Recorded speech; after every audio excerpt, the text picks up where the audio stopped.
ครับสวัสดีครับวันนี้ช่างป๋อกลับมาทำคลิปวิดีโอเกี่ยวกับการใช้มีดเดินป่านะครับแล้วจะเดินป่าและก็ใช้งานจริงให้อ่าแฟน FC ของช่างป๋อได้ดูนะครับวันนี้เรามาเดินป่ากันนะครับมาเดินป่ากับช่างป๋อนี่นะครับ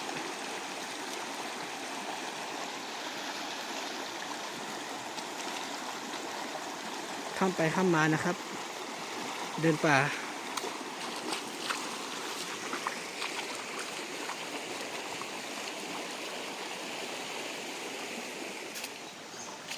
วิธีการพกมีดเดินป่าคือ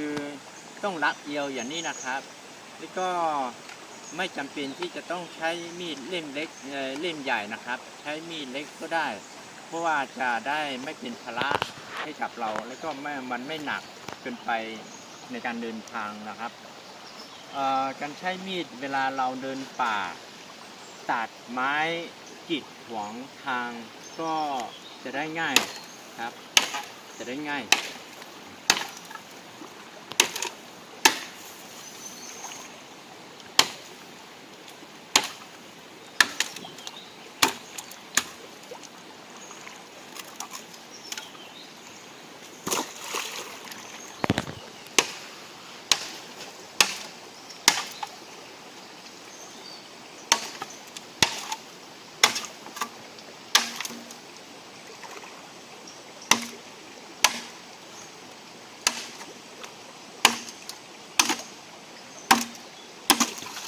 จะได้ไม่เป็นภาระนะครับมีเล็กมีบางมีเบานะครับเวลาเรา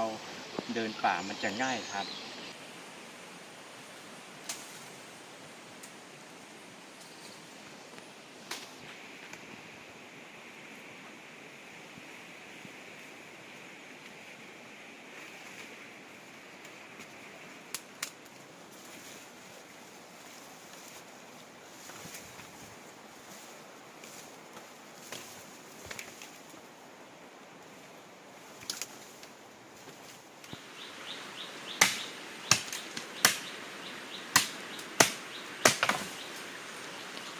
นี่ครับมาทดลองกันครับ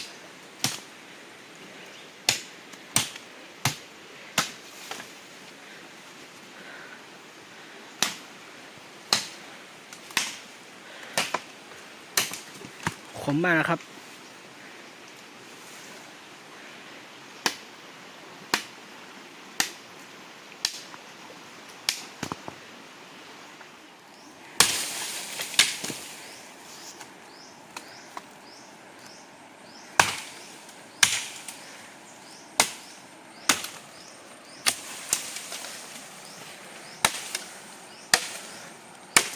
มีดใช้งานได้จริงนะครับ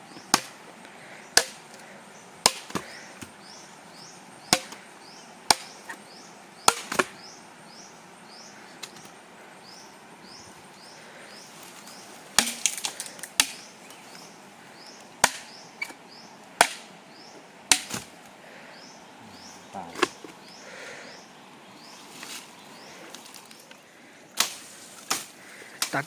ไผ่ขวางทางนะครับ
หัวปลีนะครับ เอาไปทำแกงครับ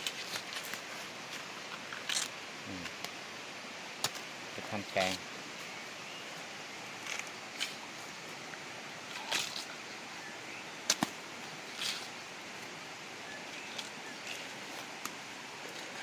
ไปแกงอร่อยนะครับ เฉยจ๊อกก็เหลือต้นหนึ่ง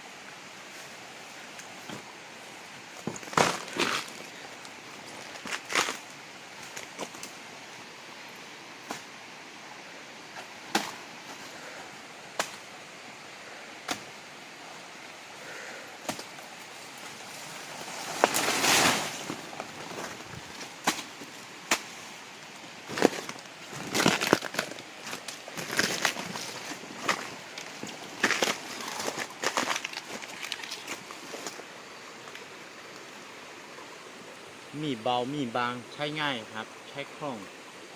ไม่หนักมือครับ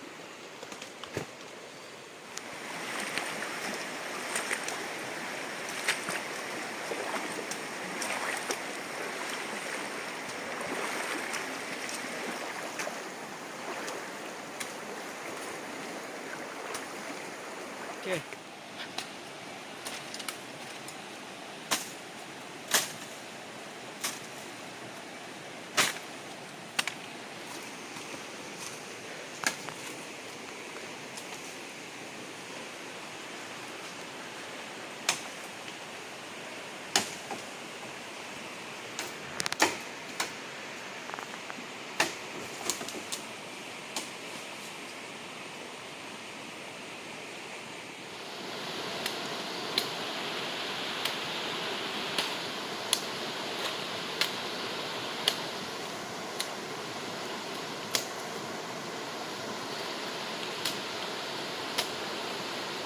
นี่เป็นการลองมีดนะครับ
นี่คมดีนะครับ ไม้ตัวนี้แก่แล้วนะครับ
เขาเนี่ยไม้ดีมากเลยครับดินนี่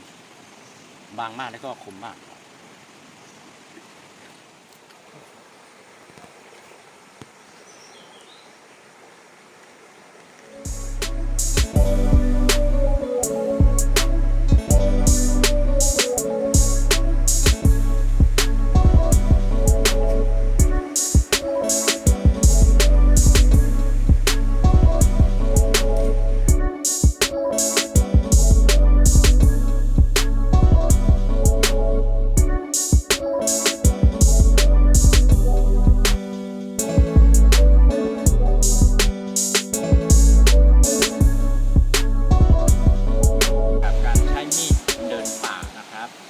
ซึ่งเล่มนี้ผมเคยใช้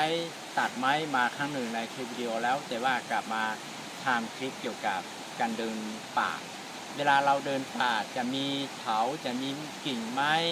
ที่ขวางทางเราจะได้ตัดเพื่อให้เราเดินไปได้สะดวกเพราะฉะนั้นการใช้มีดเล่มเล็กๆหรือว่ามันเบาบางและก็ยาวจัดทุ่มแรงเวลาเราใช้งานมันจะสบายและเบาเวลาเราเดินทางมันก็สะดวกนะครับรู้สึกว่าถ้าเป็นมีดขนาดอย่างนี้เหมาะสมมากเลยครับครับผมมากครับ